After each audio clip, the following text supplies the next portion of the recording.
Je, waweza kutafakari kuhusu hili?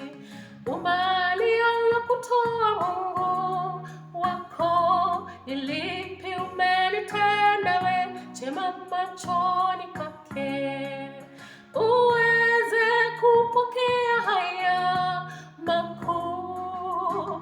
Neema imetujia na rehema zake zatufunika.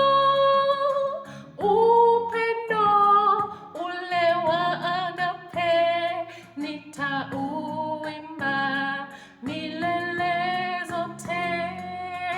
Neema imetujia na rehema